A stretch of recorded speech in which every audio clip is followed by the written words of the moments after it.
Friends, అయితే నేను ఈరోజు మా ఇంట్లో మిరపకాయ బజ్జీలు చేశానండి. మిరపకాయ బజ్జీలు చేయగా మిగిలిపోయిన పిండితో నేను ఇలా పకోడాలు వేసుకున్నాను. దాంతో ఇప్పుడు నేను మీకు కర్రీ చేసి చూపించబోతున్నా.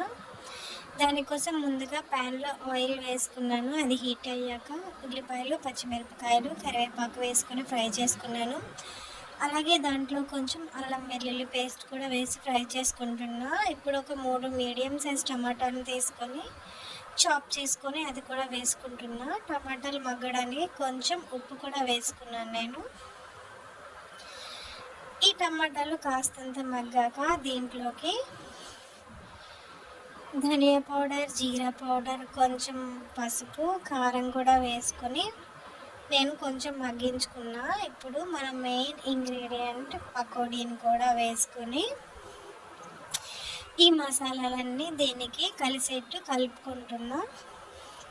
ఇప్పుడు దీంట్లో మనం కొంచెం వాటర్ వేసుకోవాలి.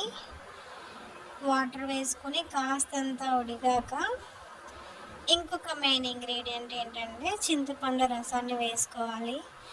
ఈ కర్రీలో మెయిన్ హైలైట్ చింతపండు రసమేనండి. చింతపండు వేసుకుంటే టేస్ట్ చాలా బాగుంటుంది. చింతపండు వేసుకున్నాక కాస్తంత మరిగిన తర్వాత కసూరి మేతి ఇంకా గరం మసాలా కూడా వేసుకుంటున్నానండి. మీరు కూడా ఒక్కసారి ట్రై చేయండి, మీకైతే చాలా బాగా నచ్చుతుంది. టేస్ట్ అయితే అదిరిపోతుందండి. దీనికి ఏం పేరు పెట్టాలో కూడా నాకు తెలియదు. టేస్ట్ అయితే సూపర్గా ఉంటుంది. ఒకసారి